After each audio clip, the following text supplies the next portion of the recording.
Greetings and good day to you all. So it's heading into the second week of September, and yes, little Kit Kat to say hello. Well, sort of. Hey, hello, little boy.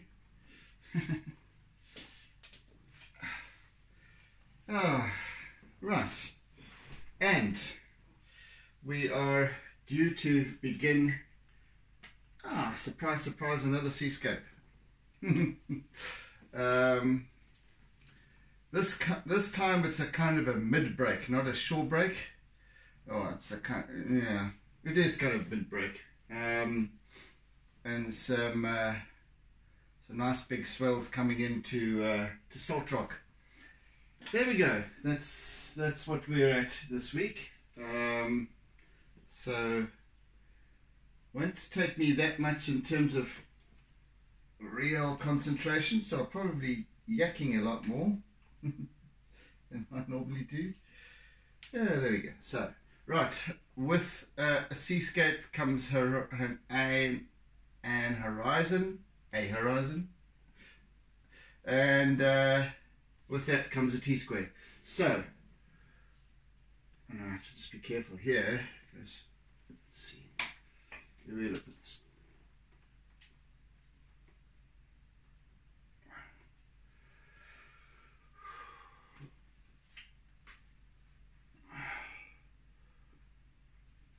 No, it's not going to quite cut it, will it?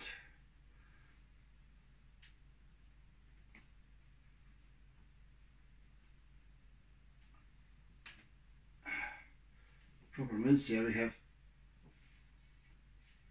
come on down, just do it, you stupid thing.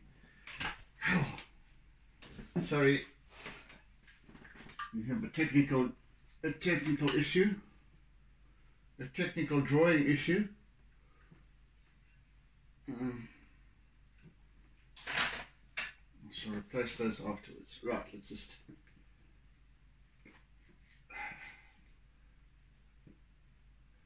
I do need to get this line very straight. It was just getting caught up on the backing board thing, which is not straight.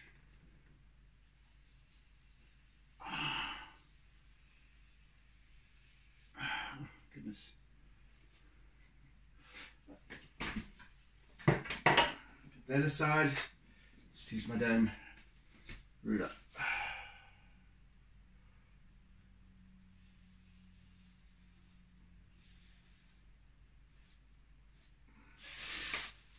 Over here, not that important, because we've got land on this side.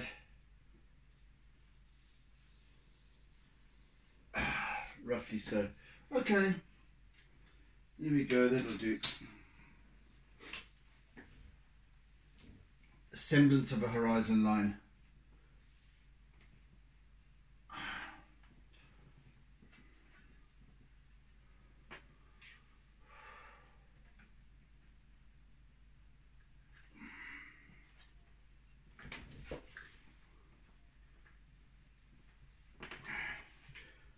Okay. Today I'm going to actually start by using my white Conte, because we've got mostly these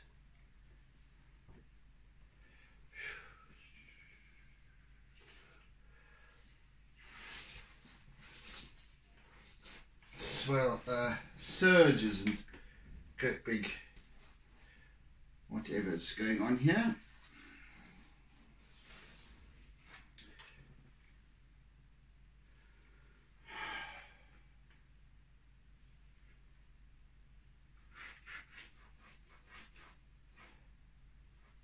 Right, although this one big swell does begin right dead center in the page, and those of you who have been paying attention will remember that I always go on about never have a focal point in the middle of the page. Well, this isn't my focal point, luckily. So just in case you're wondering. Even though it is a big, it's a biggish thing, and it starts here.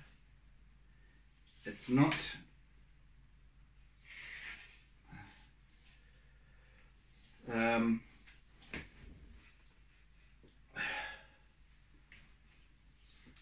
It's not there that is the actual focal point. It's actually over here.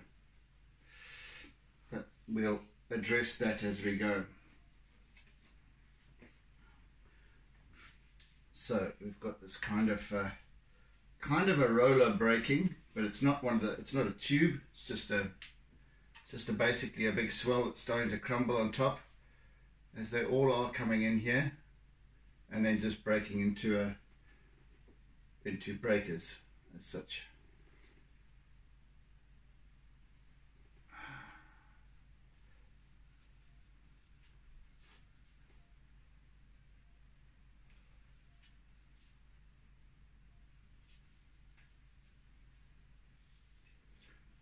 And then leaving this long trail of white water behind them as they surge through.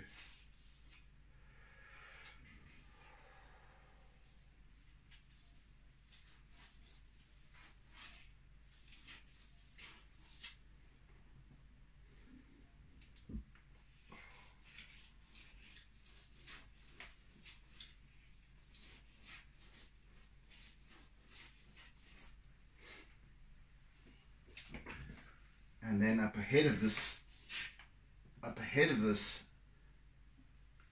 mid-break wave is the next one. It's just been surging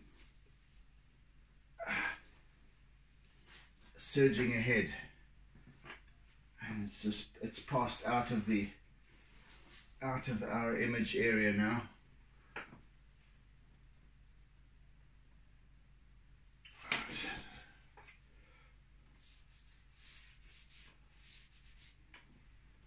Over here we've got land.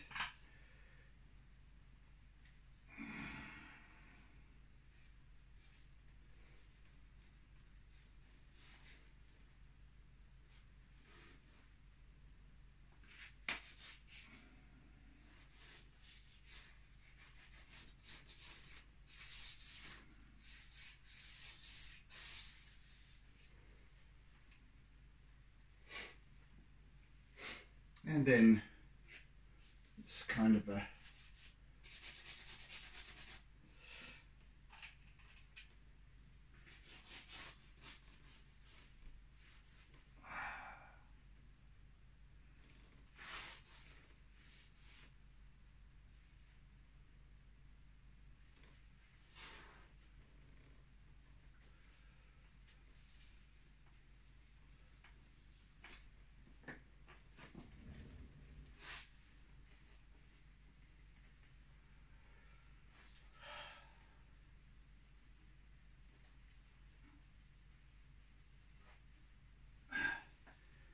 these swells just chasing each other, waves chasing each other through towards the shoreline.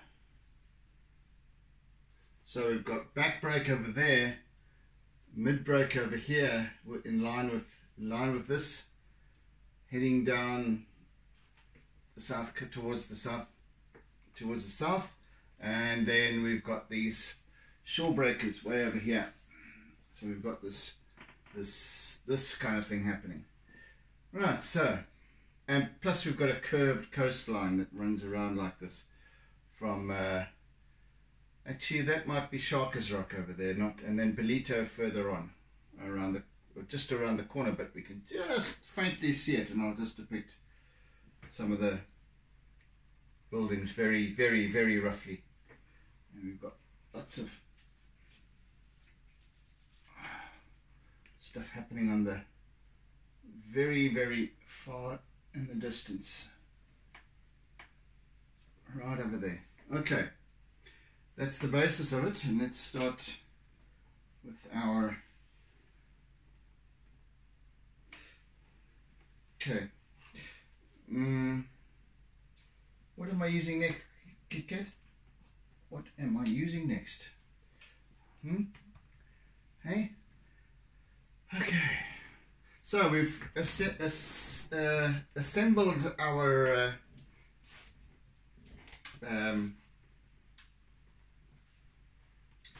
composition in Conte. Now I'm just going to start working, because the main part of that, why I did it in white was because normally I start with charcoal. So this time I started in white because most of this is basically the form of this whole piece in terms of its composition is kind of wave crests. So they're all white. So now I'm going to start just bringing in the charcoal to bring in the areas of contrast, light, shade, all that sort of stuff. So we can start working with this. And then later on I'll start to bring in colour.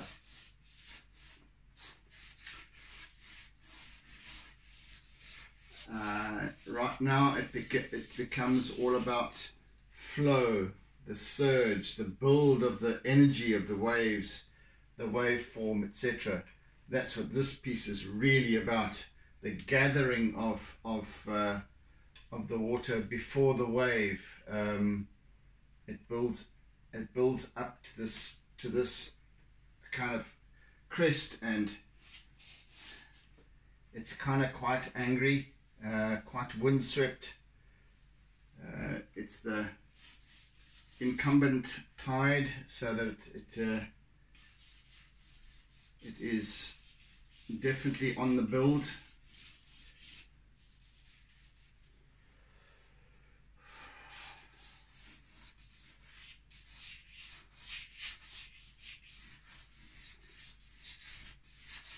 So I'm just working with directional flow, the energy of it.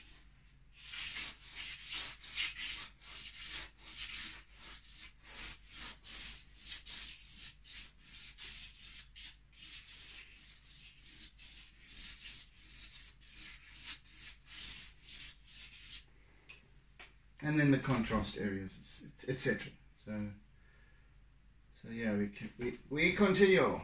We continue.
Have this I'm working with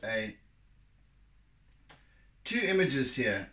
One is for the actual composition, the other is for color.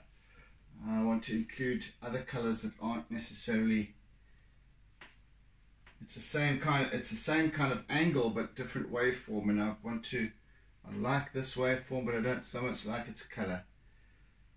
Well, I do, but it's not quite where I want to be.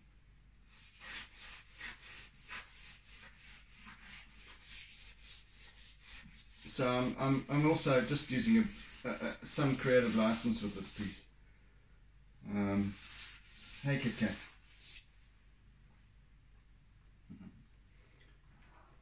Yeah.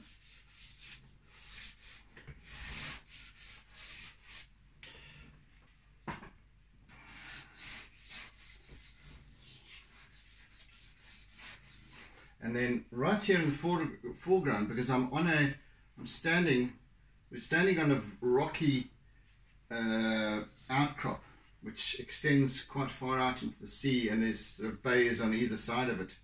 And that, hence we're sort of positioned at a point of mid-break, and the beach sort of curves off around from further back. So we've got the end of this outcrop of rocks in the very foreground here, and the waves are kind of surging past it. So they kind of just barely covered water.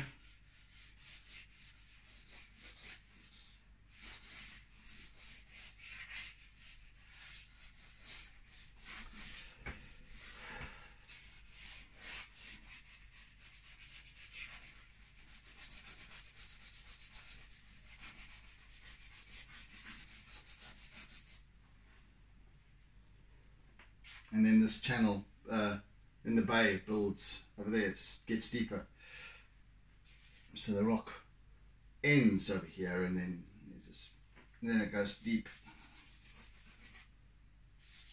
So the waves just then wash over this area, spend themselves on the rocks.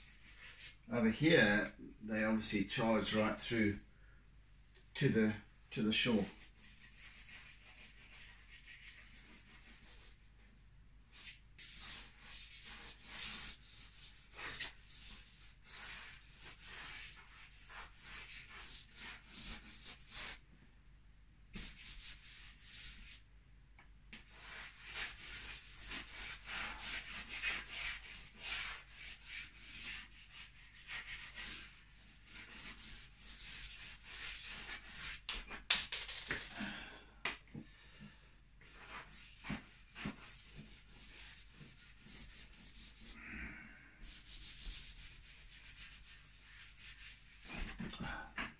Goodness gracious me.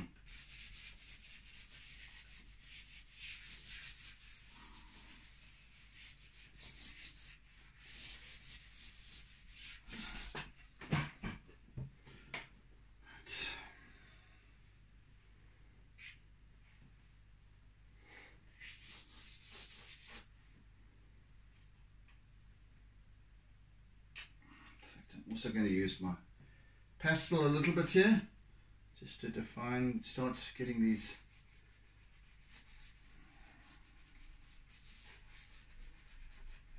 crumbly bits going.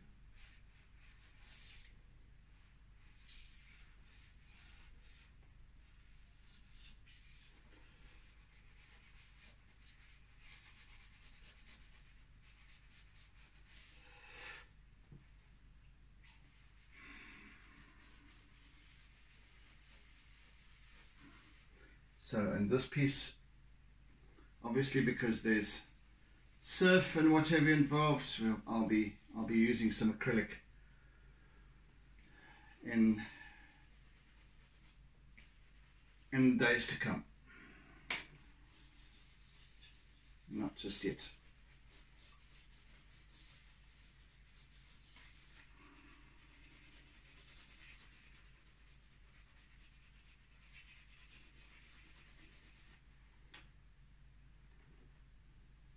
Oh, nearly had palpitations. I thought this was my last bit of piece of of white pastel, but no, it's not. Thank goodness.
So lots of lovely surging, and hopefully you'll get to feel the energy of this piece as it builds.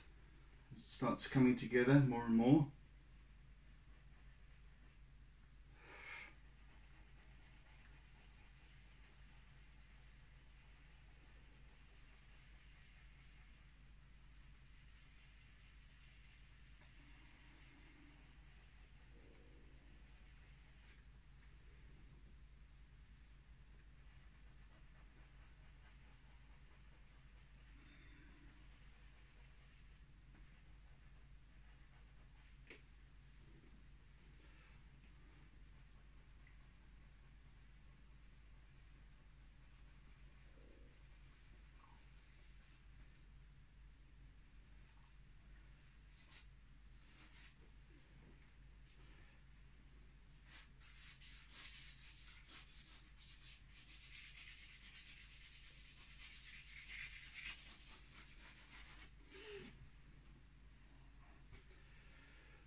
So for those of you who don't know, this particular coastline, or this part of the coastline, is kind of the playground for holiday makers. Although it is predominantly residential, it is where holiday makers descend in season. So this is from where we're located, just in our vicinity of this vantage point is Salt Rock, and then I believe you got Shaka's Rock, which is over here, and then round the corner to Ballito and beyond.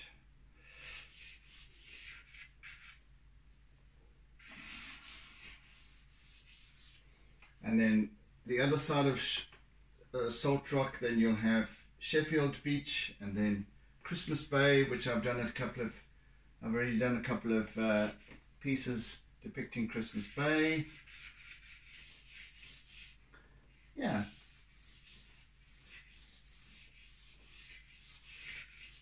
And so on.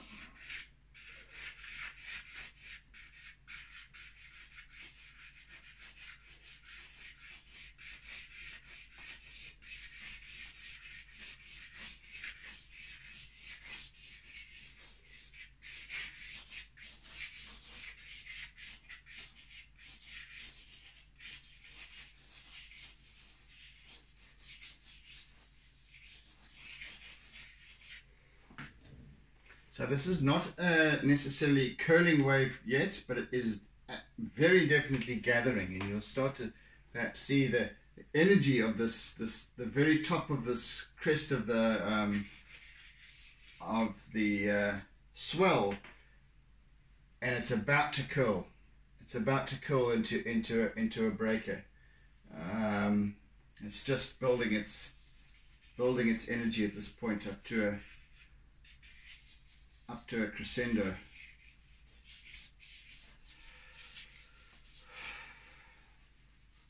So there's lots of dancing water at the top.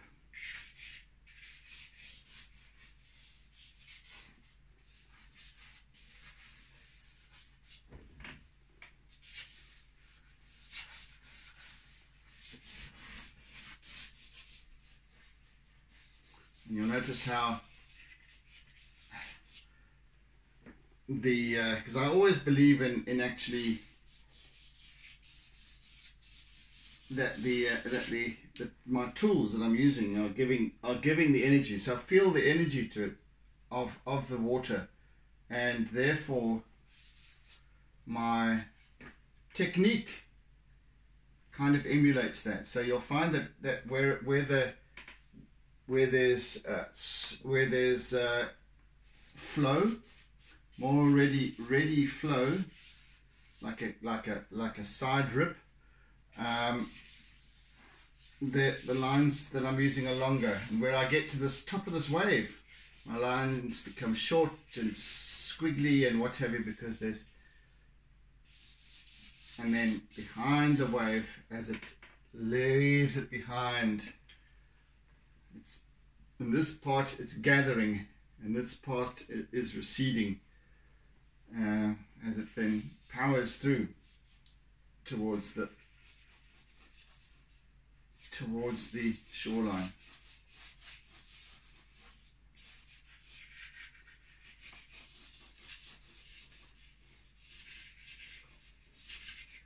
And this top part is just beginning to tumble over the face of the wave as it builds.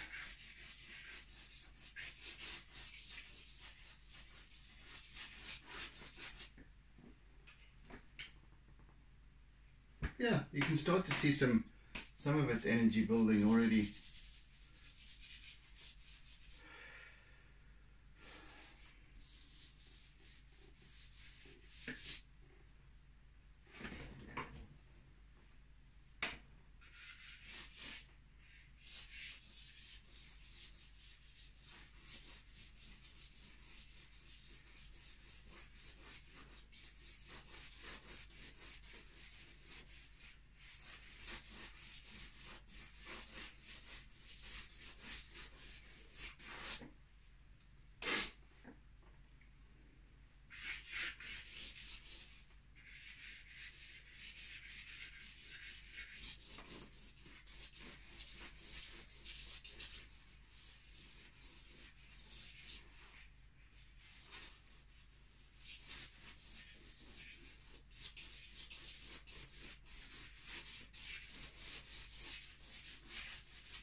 I think the most important thing about depicting the ocean is to actually feel it. Is to actually feel as if you're there, rather than depicting a picture. So that's not really what I'm doing here. I'm not depicting my reference image. I'm using my reference image as reference. But I'm actually depicting the feeling, the energy, the nature of the sea here, the smells, the sounds and what have you. And therefore I can transfer that energy onto the page. It's not voodoo, it's just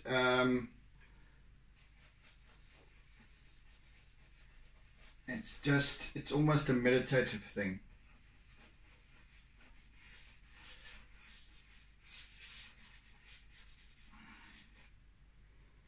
I think it comes then the how it gets depicted then comes almost naturally, as opposed to trying to force it to comply with your visual depiction. You know, I want to feel this wave as if it's actually happening on this page. I want to feel its movement. I want to feel its strength. I can hear it surging past my feet, and then the waves in the distance all trundling through towards the shoreline and raising this a mist because the offshore wind is taking the tops off the waves, and so you've got these feathers and yeah, so there's all this going on. It's just this hive of activity, and it's what I want to feel. See?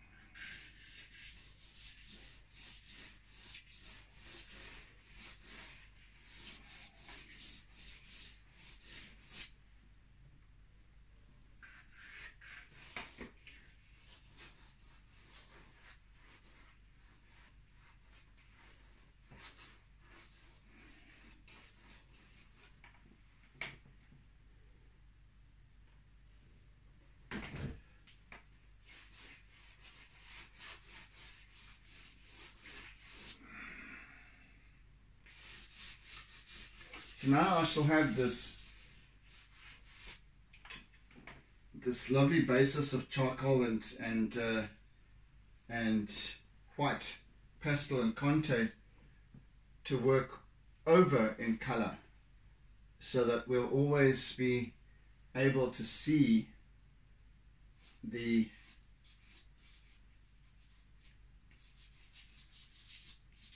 contrast of the charcoal beneath.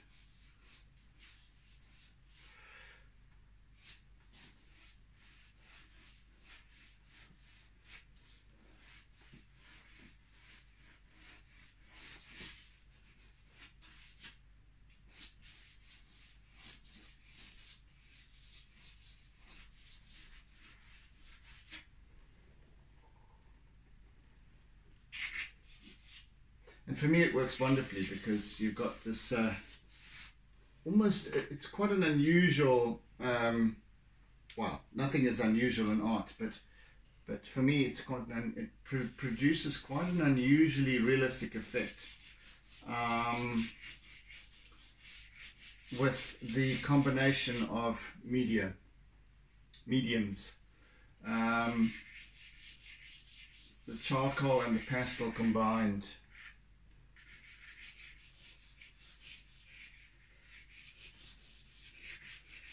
I don't think too many people actually use this combination, but hey, perhaps more will. To me, they really work well together. And again, it's just for me. I will never ever. I think that as artists, we each need to be able to work with whatever kind of speaks to us, and this is this mixed medium just sort of came to me by default almost, and I started to work with it, started to really enjoy it, and here we are. So I don't suggest that it's something that everyone should do. Hey, do what you want.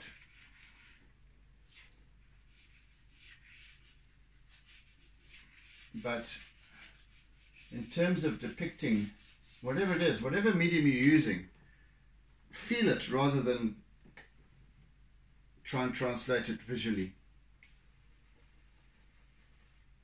Those of you who are already accomplished artists and what have you, and are very established in your techniques and what have you, will know exactly what I'm talking about. And then it becomes just a case of interest, just to see what others are doing. I do the same.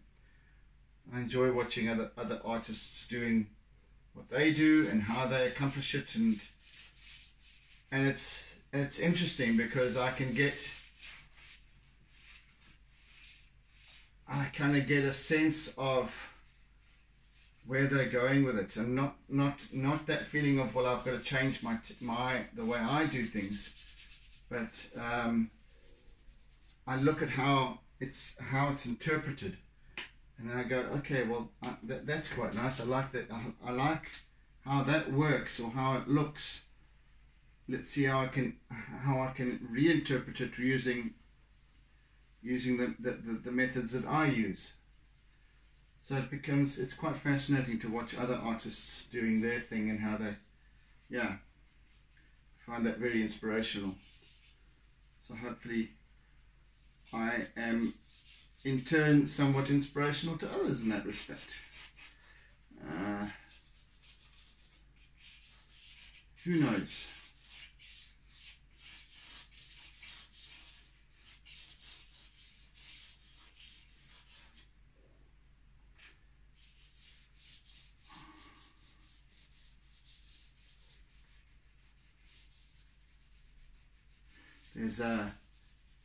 There's an artist in New York that my friend Ingrid actually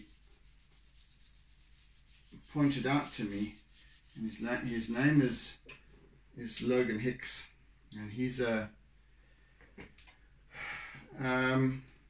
does very large work, almost graffiti type stuff, but really realistic looking depictions onto buildings and so on large format stuff, and he uses a lot of templates, and then obviously with spray paint and stuff like that. Brilliant work though,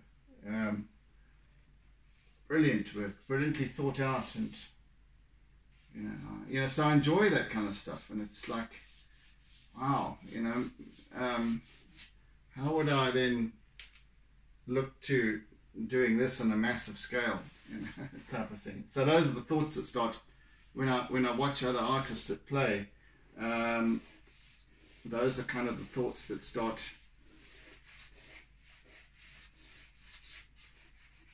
taking seed in my mind. Not to say that they will ever play out, but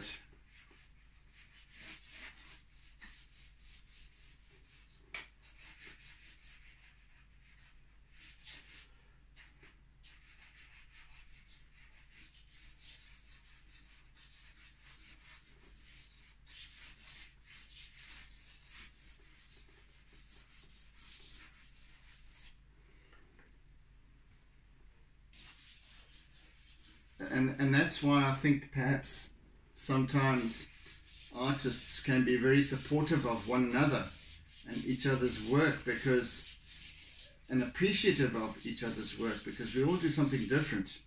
So it's not a case of, well, mine is better than yours, because I think, you know, when you reach a point and you understand that art is highly subjective, and that it can't be judged, it can't be marked like it is at school. It's impossible to do so. So once an artist develops their particular style and their signature techniques and so on, then it becomes about sharing that with others. Exactly what I'm doing here. Why I started doing these My Artsy Lockdown series at the beginning of lockdowns, because I wanted to share my work. Not only share my work, but share the processes as well.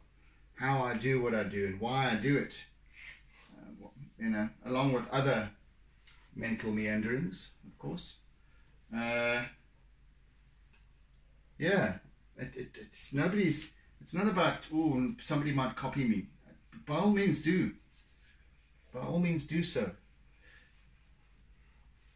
In fact, I encourage you to do so, because I know that you won't, your signature technique, use of materials will be different to mine, and maybe a bit better, I don't know, but the thing is that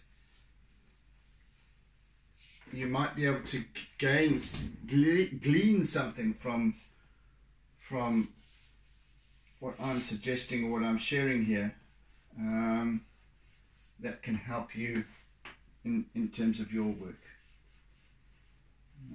That's all that's important to me right now. The most important thing for me is actually just doing this. This is actually just experiencing it. Week after week after week, a new piece. That's what it is for me. So I'm in my own, this is my own lecture hall. I'm busy teaching myself as I go. And those of you who have been supporting me and watching all along have seen and have acknowledged how much my work has evolved.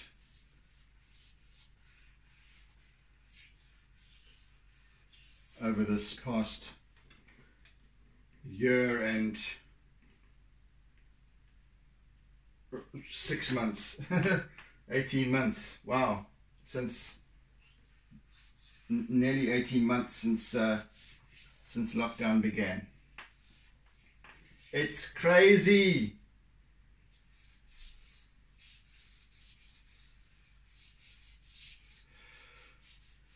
Not hard lockdown, of course, and not particularly effective lockdown, but lockdown nevertheless, in some shape or form. But these series began during hard lockdown, where we were very much having to isolate, very much restricted in movement. It was like you can't go and see your friends or family. Whoa, it's actually quite dark energy to all of that fearful, horrible stuff. Anyway, I wanted to alleviate that by kind of opening up to the world at large with my work, and so I didn't feel that isolated and cut off as I might have, just being on my own here with well, I had Kit Kat for company, so all is well, all was well. Many people really struggled with that, and I can see why. As I say, it's an awful dark energy that came about with the onset of this pandemic, man. But there also a great deal of togetherness and camaraderie and support and love throughout the world. Wonderful. That to me was really fantastic. So with everything there's a balance. There's a yin yang. There's a positive and negative. There's a good and the bad, and the ugly. Everything. And when we start to understand that, we'll realize that even though as bad as things might seem, there's always a positive to it somewhere along the line. Something has to emerge that will be for the benefit of us all, if we can see it. If we can just accept that it's there, or that it is almost ready to emerge. Otherwise we suffer. And that's a choice. It's a choice. Simple as that.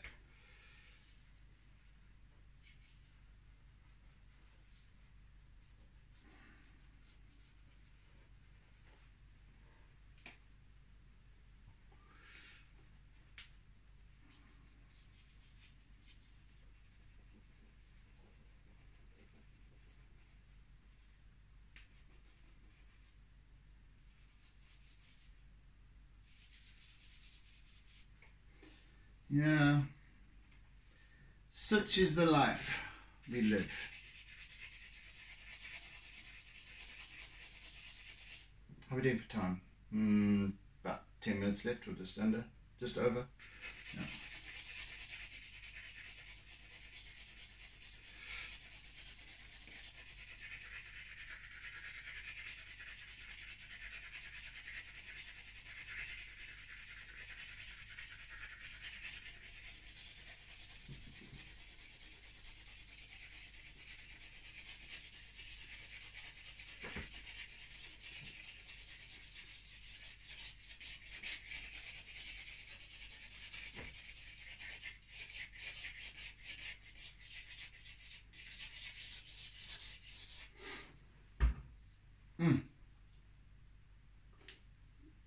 goodness, why have I got an itchy nose? I'm going to have an argument with somebody. I can only argue with myself.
Right, so the semblance of this piece is there, and I'm quite happy with that.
Right.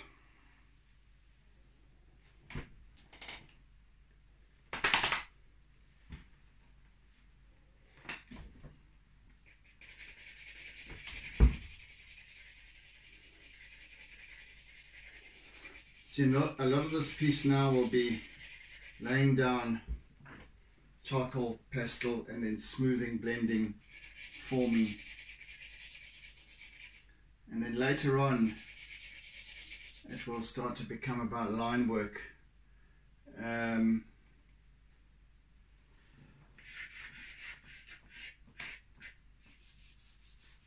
That will redefine its form.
So here, right over here, we've got this wonderful little dance of, and it's incredibly arbitrary, but this little dance over here is where our focal point is. Even though we've got these massive, this massive build-up over here, right over here is where we've got a wonderful little story that's unfolding of this, of the playfulness of these waves. There's always a playfulness, I feel, to where they engage with the terrain, the subterranean, the rocks and what have you underneath, and how the water, the currents and the swirls play out. And this little story will never happen again in the same way.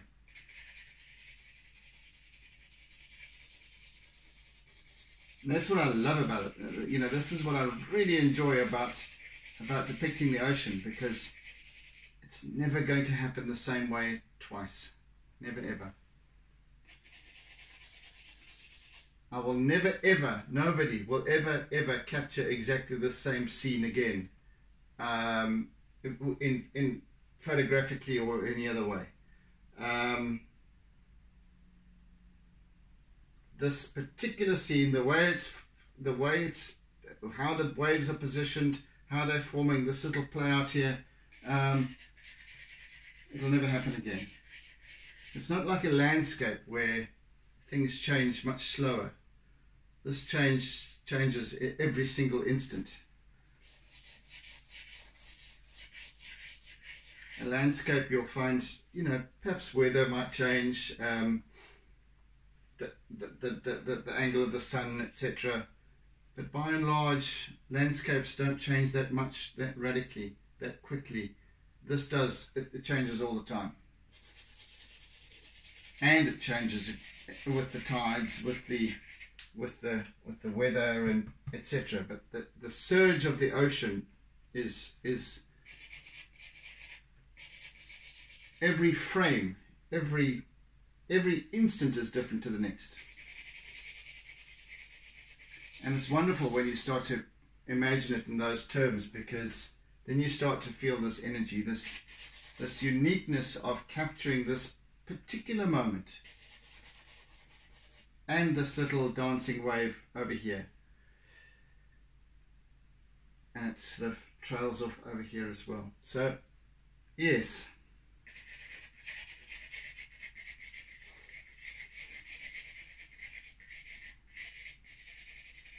that's why I always come back to these seascapes, because they're a constant source of fascination. And even though I've got this kind of push-pull, and I want to deviate to do other things, and I need to now and again, because otherwise, you know, I don't want to be kind of the seascaper type of artist, but perhaps my seascapes will be known the best, but there will be other works as well that I do, that, as with last week, depicting this ruddy great big yellow digger. Anyway, I need those experiences just to break the monotony, because it can become monotonous, even though each piece is different, uniquely so.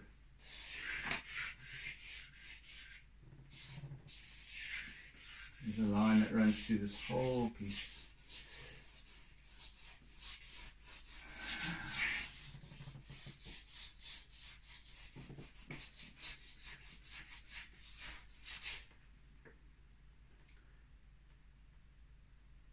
You'll start to see emerging these particular perspectives. No, not perspectives, but patterns. It's like there's a line that bisects this entire artwork that will start to emerge.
it's just about subtleties like that. And I'm almost out of time for today, so let me